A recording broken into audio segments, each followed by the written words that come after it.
Hello and welcome to another update. In this one I'll be covering the latest updates from the front line throughout the war in Ukraine, starting out with the ongoing Ukrainian offensive in the Zaporizhzhia front.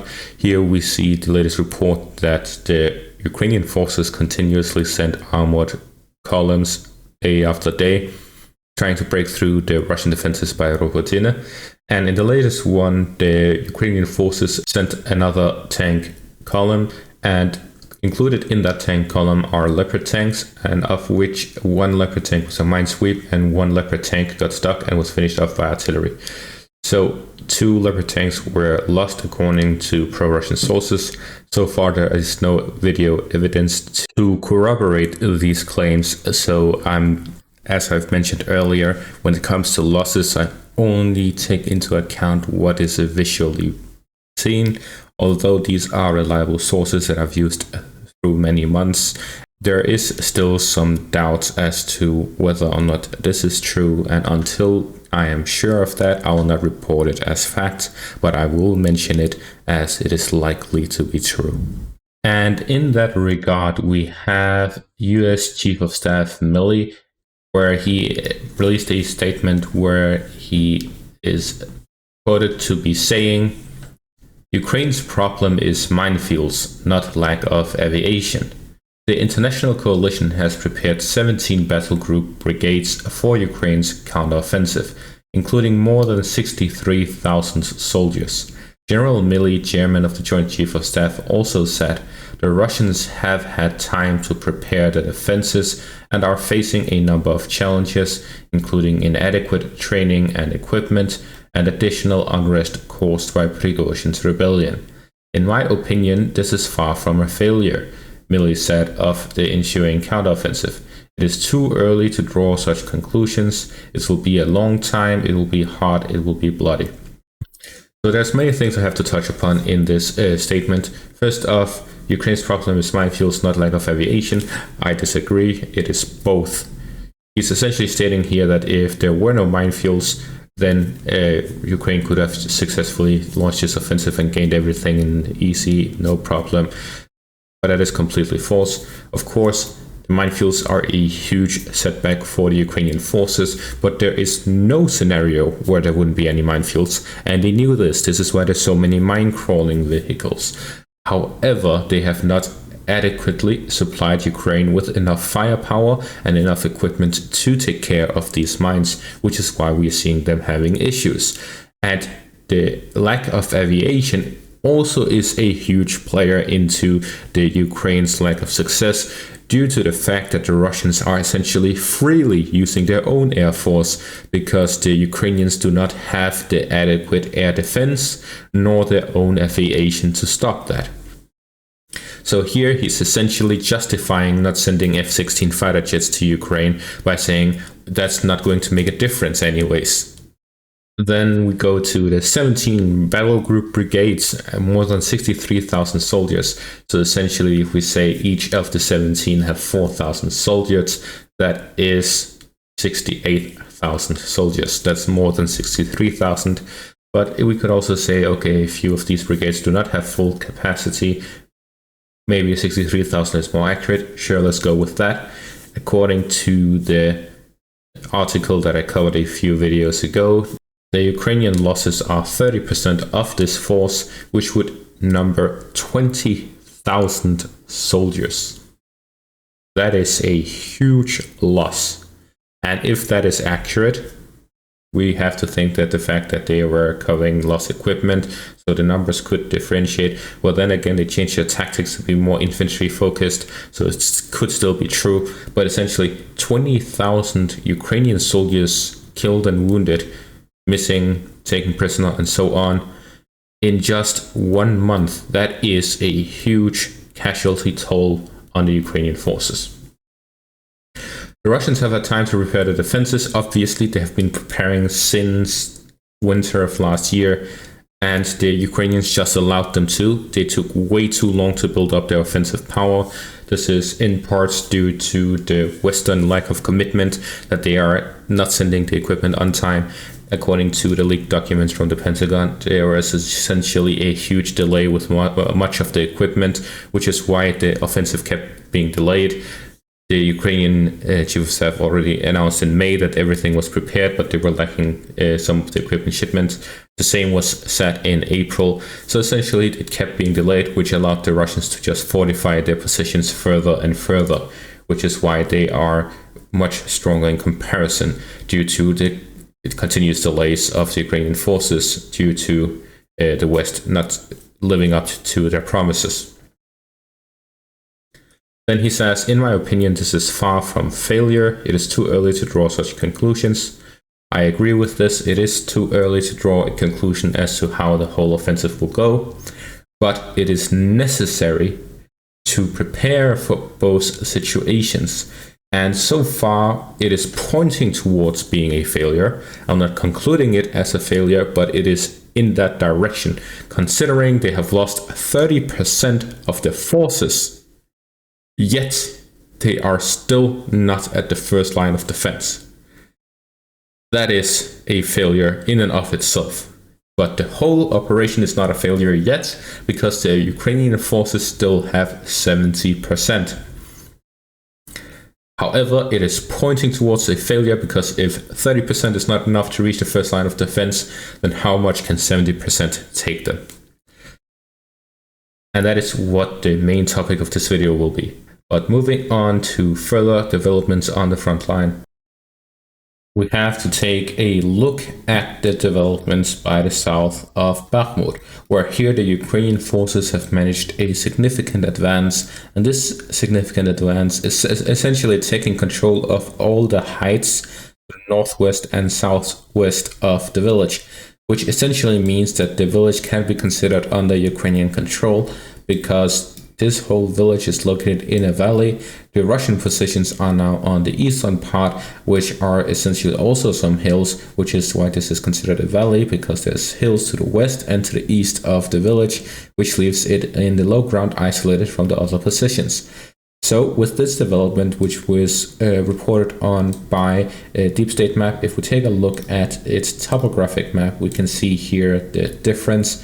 There is this gradual slope going upwards in this direction, where this is the high ground, and then there is, in the opposite direction, there is a sudden increase in height.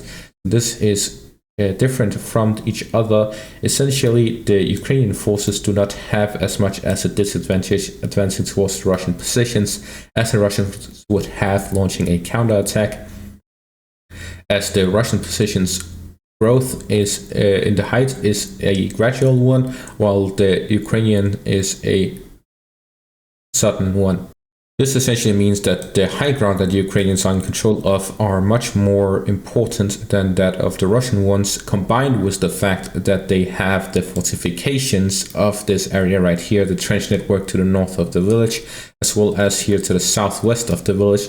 These two fortifications are very important for the Ukrainian control over the heights here to the west of Klischiivka. So the situation here to the south of Bakhmut is very dire for the Russian forces, as I've mentioned a lot of times by now. Klischiivka is essentially the one village that covers the defenses of the whole southern flank of Bakhmut. If the Russian forces lose this, the whole of the southern flank will be in imminent danger because of how the terrain is. It is essentially flatlands. The Ukrainians can just continuously attack and advance without any natural barriers, and the Russian forces have not built any significant defenses here to the south. The most significant defensive line is the canal. Other than that, there is essentially nothing, no barrier between the Russian and Ukrainian forces. So the Ukrainian forces can essentially launch a armored offensive through the southern flank, and it will go much better than the Zaporizhzhia offensive, because here there's no minefields. So according to General Milley, it will be easy peasy. Moving on, fighting continues in the rest of the front line, including the border between Luhansk and Kharkiv, as well as by the Zaporizhzhia and Donetsk border. However, there's no significant developments in these areas, which takes me on to the next point of discussion, which is In this scenario that the Ukrainian forces launch their main spearhead in the Zaporizhzhia front, it manages to get limited success or it completely fails. In these scenarios, there is a lot of things that would happen. So let's take a look at these things. So I've split the discussion into 3 parts. We have Ukraine's response or actions following such a thing, the Russian response and action according to such a thing, and the Western response and actions according to such a thing. So starting out with Ukraine, they had 3 different aspects. All of them have 3 different aspects. There is the military aspect, there's the political aspect, and there's the publicity aspect. The military aspect is very important because it is essentially what the war itself is fought with, and that would essentially be the Ukrainians would have to stabilize the front line, because after expending a large offensive force, they would need to prepare the offensives where the borders is at the time of the offensive ending, whether it has moved forward or not. They would need to stabilize their defenses. Politically, they would then, in this scenario, have failed their offensive, which essentially showcases that they were unable to conduct a large offensive despite the preparation of 63,000 NATO-trained forces combined with NATO equipment and so on, which either shows that they are unable to succeed in this war, unable to recapture their territories, or at the very least, they would need much more support if they want to achieve that objective. As for the political aspect, there is it can go either one of 2 ways. They request from the West further support, more ammunition, more troops, more equipment, and all of these things to be able to launch a new one, and they would need additional support like Air Force and all of these things. So they would need a lot more donations. So far what they are receiving is not enough, so they need a lot more. If that doesn't work, if the West pull out their support, or if they just refuse to send more, saying that the amount of results is not corresponding to what they're being sent, then they would have to go with option 2, which would to negotiate some sort of treaty or peace with Russia on their terms. Otherwise, they would have to continue fighting with no equipment, and that would eventually lead to a loss due to the attrition being too high. Then there's the last one, which is publicly. They have to change the public perception of the failure to be some sort of success, either by claiming that the Russians took a lot of losses with this. So although the Ukrainians are unable to recapture territory, at the very least they have weakened the Russian forces. However, this doesn't really work well unless the Russians just sit there and don't do anything, or if they actually have taken a lot of losses. That is it for Ukraine's response. Then we have the West's response, which would be a 3-pronged. Either they reassess their support, where they essentially say, will we send them more as they request, or will we stop sending them? Then there is the diplomacy and the negotiation part, which is essentially, if we're going to send you more, what are you going to do in return? Are we just going to do this out of the goodness of our hearts? Are we going to let Ukraine draw a peace treaty with Russia because we do not have the capacity to send more, but at the same time we do not want to abandon Ukraine? So all of these have to be taken into consideration. And then finally, the public perception. What is the public support for this war? If Ukraine fails the offensive, does it change? It will still be very supportive of the Ukrainian population. What is actually going to happen? Since the West is democracies, they have to rely on the perception of the people. If the people do not want this war and they all go against it, then it would be difficult for them to find support and the necessary funds to actually continue the support, especially if the industry is not keeping up with the current demand. And then finally, the Russian side.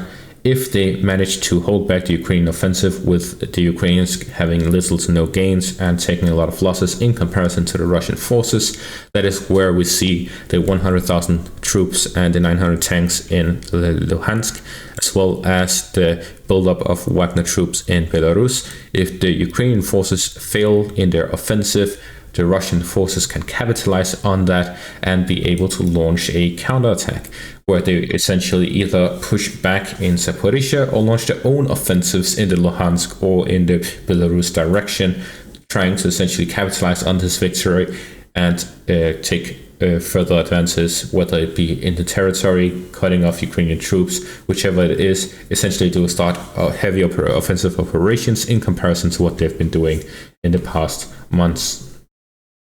Then there's also the possibility of diplomatic efforts, essentially saying, Russia, from Russia's perspective, saying, Ukraine, you cannot advance, we cannot advance, let's make a peace settlement, we keep our territory, you keep your territory, and that's going to be it. Something like that, a ceasefire of some sort, so some sort of diplomatic effort. So either launch their own offensive, or they make some sort of ceasefire or peace treaty with Ukraine. And then finally, the propaganda and public perception aspect, which would essentially say, look at this huge Ukrainian offensive. They spent half a year preparing it. It's 60,000 troops, Western tanks, Western training, all of these things. And the Russians managed to hold them back, managed to push them back. This would essentially be a huge victory for Russia, because they have been pushing the narrative that this is not Russia versus Ukraine, this is Russia versus NATO, and they are essentially defeating NATO by holding back this offensive. But this would be a huge public perception victory for Russia if they're able to do so. And that is all for this video. Thank you all for watching, and have a great day.